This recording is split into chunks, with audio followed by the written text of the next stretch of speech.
Hey everybody, welcome to the video. Michael Bunker here.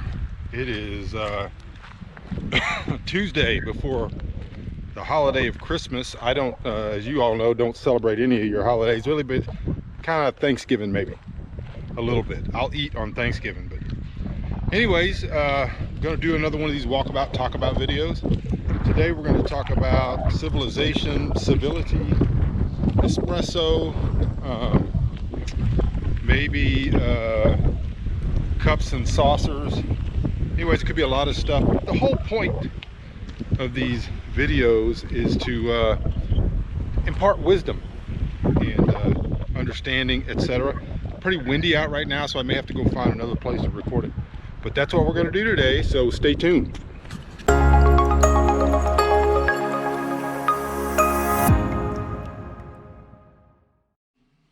Well, I'd hope to do these Walkabout Talkabout discussions outside, but it's really, really windy outside and cloudy now, and the wind kind of batters the microphone. So anyway, so what I was thinking about when I was walking around earlier was civility and civilization. I talk about a lot on the Bunker Nation program. And so, and sometimes I like to talk in metaphor, you never know. So I just wanted to talk a little bit about that because I think it's important. I think a lot of people mistake technicism or technology for civilization.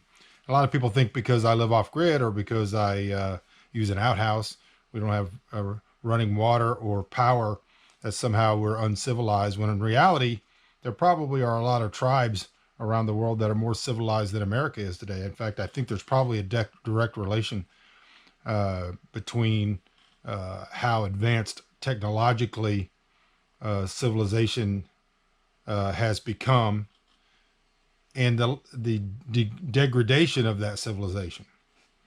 So, and of course that would take a lot more time than I've got here in one of these quick little Walkabout Talkabouts. So, you know, I think about this stuff and I talk about it a lot on the channel, and sometimes it's difficult to communicate exactly what I mean.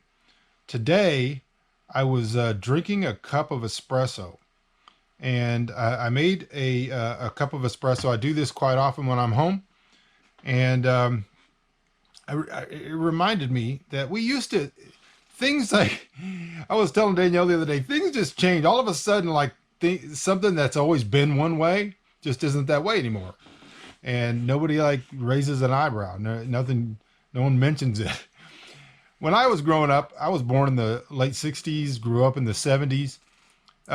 We used little coffee cups, little teacups, you know, and you had a saucer.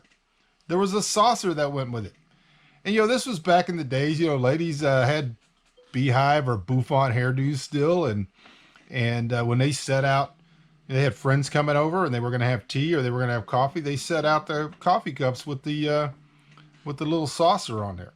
Now, my first job when I was 14 years old was at Pojo's restaurant in Odessa, Texas. I think it's still there. I think it's still operating. I could be wrong, but I think it is. And I was bussing tables at 14 years old. This would have been around 1981, 1982. And of course, most of the ladies that worked there, the waitresses, wait staff, were probably in their late 30s, early 40s. Maybe some of them were a little bit older than that. And they had the big hair and they'd have their pencil stuck in their hair. But every cup of coffee, and this was like an old diner. This was like an Alice style diner. Every cup of coffee was served with a saucer. And there was something to that. I think that we've missed ceremony. I really, really appreciate ceremony. I think there's a lot of things that hold civilization together. They keep people's minds focused on things like civility, which is where we get the word. And there was a level of ceremony to delivering somebody's coffee. And I remember watching the old fellas. They would, if the coffee was really hot, they would pour some into their saucer and they would sip it out of their saucer. But the saucer was something like, it was concern. So when somebody, you know, handed you a saucer, it's because they didn't want your hands to get wet. They didn't want a ring on their table. They didn't want it was they didn't want you to spill. And there was a lot of other utility for it, but it was also a sign. It was a ceremony that this was something that you stopped for. You weren't on your phone. You weren't walking around with your to-go Starbucks cup. And I just remember that, and I remember this kind of the ceremony of it. And I see that people have basically gotten rid of that. Not that they shouldn't, and I'm not arguing that we go back to saucers. I'm pointing out that there's a correlation between the loss of these small things, these things that bring the mind to a place and a location to where you can appreciate what you're doing. You're not rushing through it. You're not checking social media. You're not doing, and it was a ceremony, the pouring ceremony and the drinking ceremony and all of that we've done away with, that we've probably lost. And I think that correlates with the destruction of our civilization. I think when you had to sit down with somebody and have a cup of coffee, and there was that weight of gravitas with it, I think it was a lot harder just to be uncivil to that person. Doesn't mean it was impossible. It was just a lot harder. It was a lot easier to be civil. And so now today we see that we've got an entire generation of people who don't mind destroying property, who don't mind burning buildings, who don't mind rioting. And although they would probably argue that they wouldn't do that in every situation, there's a principle in civilization and in the Bible, by the way, that what you defend is what you would do in a certain situation. In other words, we're just negotiating at that point. What you would defend is what you would do. And this is a biblical precept. It says, not only them that do such things, but those who have pleasure in them that do them. So having pleasure in them, it doesn't mean pleasure like you think of sexually.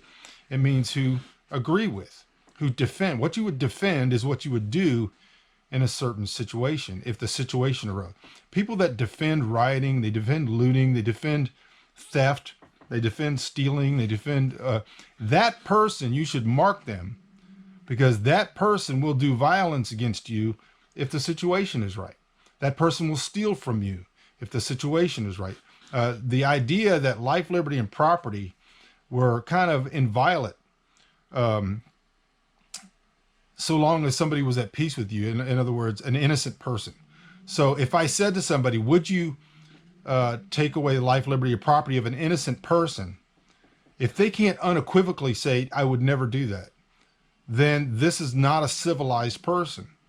Now, how does this connect with drinking coffee with a saucer? I just think that the entire degradation of everything that we do, with the loss of ceremony, the loss of civility, the loss of discussion, and all of that is all tied together. And I can see the connection, even if you can't. I enjoy having a nice cup of coffee. I enjoy a little espresso. I use little teeny cups because that's just part of the ceremony of it. There's benefits to it. I mean, I always know that when I'm drinking out of a tiny cup that the coffee is still hot. If I have a big cup and I set it down, it's going to cool off faster. And I still appreciate those things, and I don't know, maybe you don't. So that was one of the things I was thinking about when I was walking around. I was going to do a walkabout talkabout about it. I would like to know what you think. Go down to the comment section and tell me what you think. Maybe point out some other areas where we've lost civility, little teeny ceremonies that have been lost. Also, if you would take some time and subscribe to the channel. We need all the subscribers we can get. Still trying to hit that magic 2,000 number. And if you would like this video, leave a comment below, no matter what you think, leave a comment. Hit the little bell icon so when I do live videos and all that, you'll be one of the first to know, and you can come join us. All right, everybody, I appreciate you. Hope you liked the video, and I'll see you on the next one.